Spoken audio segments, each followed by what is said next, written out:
นั่นก็นั่นแหละหรือไรหมอปักเป็ดติ๊กที่อันตั้งเนาะหอกแหลมแตงอกไผ่ตกไม้โหลีโกติ๊กที่ในสิเวิร์นติ๊กที่ในอันอ่อนเฮาไว้ปันสำสลาเฮ็ดให้เฮาจังไรมักตราโผตราเนี่ยมันเป็นติ๊กที่ข้องคำเนี่ยในเป็นสักยะติ๊กที่ห้องว่าจะไหนเนาะเอาว่าเป็นอันเป็นยุคนามเส้นในเนาะยุคนามเส้นในก็มัดว่าเป็นของเก่าเนาะอันเป็นโคของอกษะซึ่งในก็มันว่าเป็นโคเก่าของเก่าเนี่ยในห้องว่าสักยะติ๊กที่อันนี้เป็นตั้งหันเก่ากี่เฮาอันยาวมาในสัมสาในกูก็กูคนว่าตากูอันก็ว่าเป็นอันเนี่ยก็ว่าตาพระเป็นเจ้าได้มันจะเป็นตั้งหันป่นโลกาน่ะตั้งหันป่นโลกาเหมือนซึ่งเขาว่ามันก็นิวตันเนี่ยไอน์สไตน์เนี่ยนิวตันเนี่ยมันก็หันนึกลินกัมพาในกันน่ะไอน์สไตน์เนี่ยสำหันป่นออกกะกลางหาวนั่นพระเป็นเจ้าได้มันจะสำหันเนี่ยสำหันโลกาลงตั้งเสียงนั่นน่ะเสียเจ้าเวลาโลกาลงตั้งเสียงเนี่ยอย่างมันเจ้ากว้างเลยอันมันเจ้าห่อมาในอันพระเป็นเจ้าห่อมาในเด้มันเจ้าในลัดความซื่อเจอมันเมนเอาความเสร็จสารวันนั้นมันเจ้าก็ลัดซื่อเจอมันซื่อเก่ามันเจ้าฮัดว่าฮัดนั่นน่ะกูเอาซ้ำซื่อว่าอาปุ่มซื่อเก่ามันจะเป็นเพราะอะไรก็มองได้ตบอกเขาในมันซื่อเก่าเป็นเพราะลาเนี่ยที่ว่าซึ่งนั้นใครเถียงกูนั้นฮอดตะลาตบอันมันตัวบ่นั่นเนี่ยมันซื่อเก่าแล้วมันเป็นอกก็แหละนะมันว่าในเป็นเก่ามันได้ว่าจังไหนมันซื่อรู้อันมาเฮ็ดนั่นเป็นโหเมมือมาก็แหละนั่น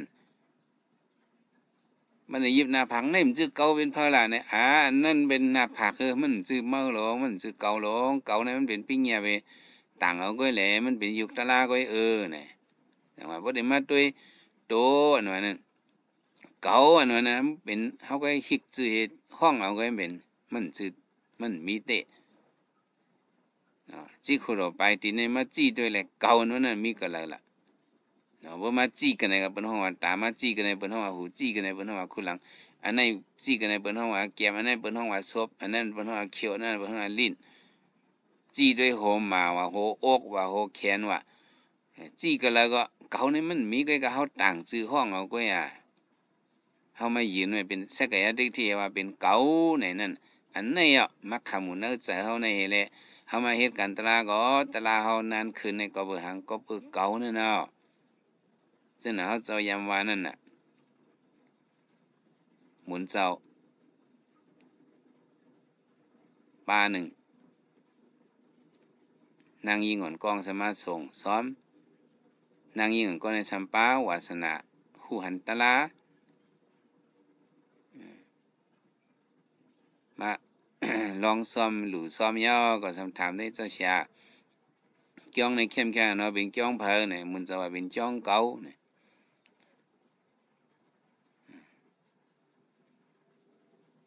เสาจ้องลงซึ่งในก็หังหนีจากหันเนาะเป็นเสา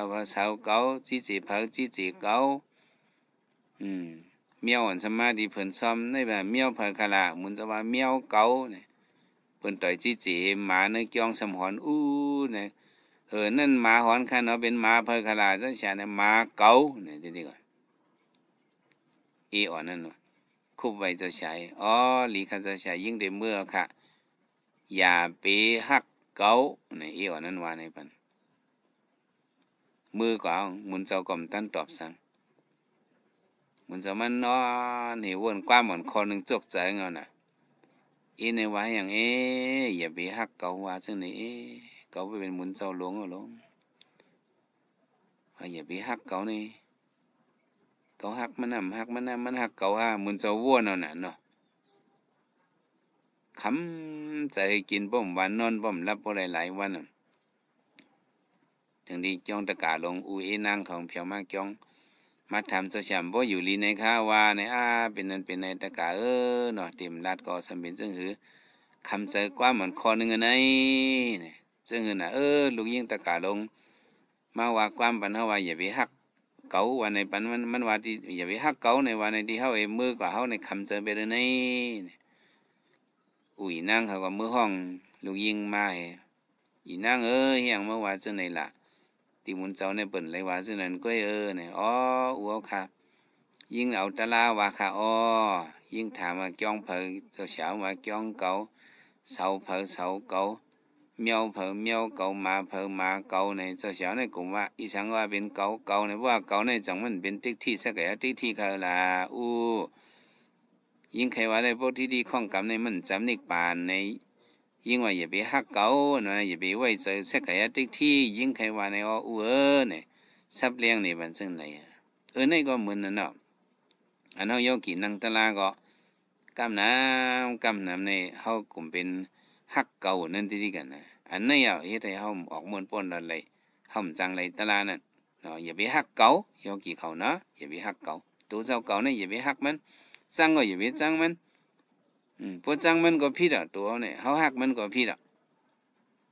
เฮาได้ละเฮียงล่ะหลวงหมอเจ้ามันหลวงหมอเจ้ามัน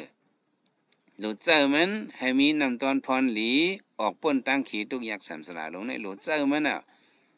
เนาะกรรมวันหลังเฮาหอบพองยุกยองเฮาเลยมาเกิดเป็นก้นทบญาศาสนาพระเป็นเจ้าหูก็ลีตาก็ลีเจอเฮาก็ลีมยองมาเต็มปึกเต็มเปียวในมังญาศาสนามาค่ะเจอตะลาในอะเราเฮาหลุเฮ็ดติเฮ็ดว่าสุนลีอันนี้มันมีสองปอกอ๋ออย่าไปฮักเก่าหน่อยนั่นอย่าไปเอาเก่ามาเข้ามือนังตะลาอยู่ในจุนว่ามันจืดเก่าเอานี่แหละพวกแค่ตะลามาได้ก่อนไปหางไหลหนึ่งปอดหนึ่งตอนเฮาเป็นตัวเฮาของเฮาก็ว่าอะไรเมื่อเฮานังนิ่มๆนังยักหึงอย่าเป็นนึงเจ้าถึงที่โผมากแน่พอเมื่อเฮาจุนเลยจังไหนในได้บอกว่าเฮาเตียบขาดเลยกิเลสเฮาเตียบขาดเลยสัมโยชน์ศีลเฮาเฮาเตียบขาดเลยสัมพุทธเตียบขาดเลยสัมโยชน์ศีลเฮาอยู่ในเด้เฮาจังเลยมักตะลาโผตราเนี่ยสักกะยะติ๊กที่ในพอเฮาเตียบขาดเลยพอเมื่อเฮานั่งตะลาเนี่ยนะพอเฮาเตียบขาดเลยพอเมื่อในได้ก็มันก็จังเลยตะลาอยู่ชื่อว่าเฮาได้เลยก็เตียบไปดังนอกนั้นหมดอันตั้งชื่อเฮาเตียบเป็นเนื้อใจเฮาเนี่ยอันตั้งเมื่อเฮานั่งตะลาเนี่ยมีก็มาคิดได้ยิ่งใจเห็นได้พอเฮาปวดตะลาก็ได้ก็ไว้แล้วเฮาเป็นผู้ดูศีลเฮาก็เลยมืออุมือลาดจอมก้นเฮือนเฮาสังเฮาซื่อไหนก็เลยเจิ้งก็ว่าหาราปีหยังนั่นก็ก็ตะเหลียวเนี่ยเฮามานั่งตะลาไหนเฮาเอาเฉพาะปรมัตถ์ในมาเจอมีเฉพาะปีหยังนั้นเฮาไว้แบบอันว่าเก่ามาคิงได้ยิ่งใจนั้นไว้เฮาว่ามันเป็นยุคตะลานำตะลาเฉพาะยุคตะลาตัวในก็มันเป็นตัวลู่ๆเหลวๆเล็กๆลายๆมันติงก็แฮเหลียวเสียงเป็นลู่ๆมันเป็นลู่หังมันเจอในก็ตอมื้อนั้นเนาะวิญญาณเนี่ยขันดาเจอเนาะเนี่ยตุ้งกินขินต้องท่องโซนโลนหูจังเนี่ยเนาะเจอเฮา4อันอันนั้นน่ะไม่ขันดา4ป้าหมอจะเขาอันหูเจ็บอันหูต้องอันหูซนเนาะอันหูเต็บตัดนั่นเนาะจะหูต้องจะหูเจ็บจะหูต้องจะหูซนจะหูเต็บตัดจังนั้นอันนี้ก็มันก็มันกึมโตก็มันกึมใจก็มันกึมมันเป็นอยู่ห้างเขาถัดเขาห้างเขามันเป็นอยู่ในเขาหลวงปองใจมีสติอยู่ในเป้าตุ้ยเลยเขาหมอเตียบไหลติ๊กที่ในมันมีกาคันแต่เขาได้เหตุการณ์ตรากว่าบ่ละเอียดนั่นน่ะเดี๋ยวก่อนในนี้เมื่อไหนเขาละในลองสักแก่ติ๊กที่อย่าไปเอาเก๋ามาคล้องคำนั่นเขาเหตุการณ์ตราเนี่ยเนาะอย่าไปเอาเก๋ามาคล้องคำเนี่ยอย่าไปฮักเก๋าในต้องไว้ในเขาสืบยักการตราเขากว่าเนาะยอเกี่ยวเขาให้เลยเตียบขัดปัดเป็นเลยสักแก่ติ๊กที่อันนั้นตั้งสืบคัดจากการตรากว่าถึงมาเที่ยงวันหนึ่งมาเอาก็ลัดในลองด้วยติ๊กที่เที่ยง2อันโอสิดาติ๊กที่สัตราติ๊กที่ที่มาจึงหือยำแต่เหลียวเมื่อในเดเฮาป่องใจร้องสักยะติ๊กที่อันปันทุกข้าเฮามาตั้งสำสระเอาเฮาสมตกมกอยู่ในอะไรตริสัมปิตาสุดเกเอาเฮาทุกอยากคันใจน้ำตาตกมกตาย่อยก็สักยะติ๊กที่ในเมื่อในเฮาป่องเสียงเลี้ยงใจเหี่ยวถึงดีเฮามานั่งกันตะลาในก็เสกติ๊กที่ไหนอย่าไปเอามาใส่